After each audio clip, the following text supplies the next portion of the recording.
ଦିନକର କଥା। ଗୋଟିଏ ଛୋଟ ଗାଁରେ ଗାଁର ମୁଖିଆ ଏବଂ କୃଷକ ଗୋପାଳ କଥାବାର୍ତ୍ତା ହେଉଥାନ୍ତି। ସେମାନେ ଦେଖିଲେ ଜଣେ ସହରୀ ଏବଂ ଭଦ୍ର ବ୍ୟକ୍ତି ତାଙ୍କ ଆଡ଼କୁ ଚାଲି ଚାଲି ଆସୁଛନ୍ତି। ସେହି ଭଦ୍ର ବ୍ୟକ୍ତି ଜଣକ ସେମାନଙ୍କୁ ଯାଇ ପଚାରିଲେ, ଆଜ୍ଞା, ହରି ମାଷ୍ଟରଙ୍କ ଠିକଣା କହିପାରିବେ? ତାଙ୍କୁ ସାକ୍ଷାତ କରିବା ପାଇଁ ଖାସ୍ ମୁଁ ସହରରୁ ଆସିଛି।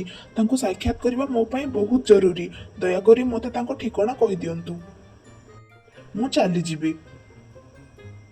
ଠିକ୍ ଏହି ସମୟରେ ଗାଁର ମୁଖିଆ କହିଲେ, ବାବୁ, ମୋର ଯାହା ମନେ ହେଉଛି ହରି ମାଷ୍ଟର ନାଁରେ ଏଇ ଗାଁରେ ତ କେହି ନାହାନ୍ତି। କୃଷକ ଜଣକ ମଧ୍ୟ ପଚାରିଲେ, ଆପଣ ଏତେ ବ୍ୟାକୁଳ ବିବ୍ରତ ହୋଇ କାହିଁକି ପଚାରୁଛନ୍ତି? କଣ କିଛି ଅସୁବିଧା ହେଇଛି କି? ନିଶ୍ଚୟ ସେ ଆପଣଙ୍କର ଖାସ୍ ଲୋକ ହୋଇଥିବେ। ଭଦ୍ର ବ୍ୟକ୍ତି ଜଣକ ଉତ୍ତରରେ କହିଲେ, ମୋର ଛୋଟ ବେଳର କଥା। ଆମ ସ୍କୁଲରେ କେହି ଶିକ୍ଷକ ନଥିଲେ। ଆଡଜଷ୍ଟମେଣ୍ଟ ଶିକ୍ଷକ ଭାବରେ ଜଣେ ଶିକ୍ଷକ ଆସିଥାନ୍ତି। ସେ ଖେଳ ପଡ଼ିଆରେ ଆମକୁ ଦେଖି ଡାକିଲେ ଏବଂ ଏକ ପ୍ରଶ୍ନ କଲେ, ଦେଖି କହିଲ ପିଲେ, ଯଦି ତୁମକୁ 24 ଟଙ୍କା ଦିଆଯିବ, ତୁମେ 24 ଟଙ୍କାକୁ କିପରି ଖର୍ଚ୍ଚ କରିବ?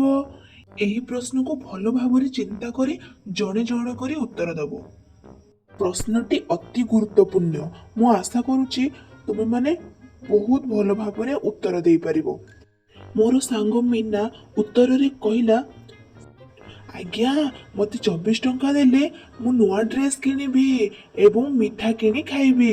ମୋତେ ନୂଆ ଡ୍ରେସ୍ ଏବଂ ମିଠା ବହୁତ ପସନ୍ଦ। ତେଣୁ ମୁଁ ନୂଆ ଡ୍ରେସ୍ ଏବଂ ମିଠା କିଣି ଖାଇବି।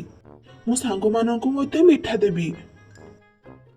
ତାପରେ ମୋର ଅନ୍ୟ ଏକ ସାଙ୍ଗ ଗୀତା ଉତ୍ତରରେ କହିଲା, ସାର୍, ମୁଁ ନୂଆ ସାଇକେଲ କିଣିବି ଆଉ ସେ ସାଇକେଲରେ ବୁଲିବି ଏବଂ ମୋର ସାନ ଭାଇକୁ ମଧ୍ୟ ବୁଲେଇବି। ଶେଷରେ ମୁଁ ଉତ୍ତରରେ କହିଲି, ସାର୍, ମୋତେ ଯଦି 24 ଟଙ୍କା ଦିଆଯାଏ ତାହେଲେ ମୁଁ ଆକୁ ଠିକ୍ ଉପାୟରେ ଖର୍ଚ୍ଚ କରିବି। ମୁଁ କେବେ ବି ଅଦରକାରୀ ଉପାୟରେ ଖର୍ଚ୍ଚ କରିବି ନାହିଁ। ଯାହା ବି କରିବି ଠିକ୍ ଉପାୟରେ ଖର୍ଚ୍ଚ କରିବି। ମୋ ଠାରୁ ଉତ୍ତର ଶୁଣି ଶିକ୍ଷକ ବହୁତ ଖୁସି ହେଇଗଲେ ଏବଂ ମୋତେ ସାବାସୀ ଦେଲେ ଏବଂ ଆମକୁ କହିଥିଲେ, ପିଲାମାନେ, 24 ଟଙ୍କାର ମାନେ 24 ଘଣ୍ଟା, ଗୋଟେ ଦିନର ହିସାବର ମୂଲ୍ୟ ଥିଲା। ସମୟକୁ ଯଦି ଆମେ ସମ୍ମାନ ଦେବା, ସମୟ ମଧ୍ୟ ଆମକୁ ନିଶ୍ଚୟ ସମ୍ମାନ ଦେବ।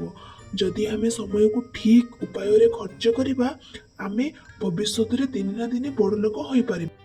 ତାପରେ ସହରୀ ବାବୁ ଜଣକ କହିଲେ, ମୁଁ ତାଙ୍କ କଥାକୁ ଅନୁକରଣ କରି ଆଜି ଗୋଟେ ବହୁତ ବଡ଼ ବୈଜ୍ଞାନିକ ହୋଇପାରିଛି। ଖାସ୍ ତାଙ୍କୁ ଦେଖା କରିବା ପାଇଁ ମୁଁ ସହରରୁ ଆସିଛି।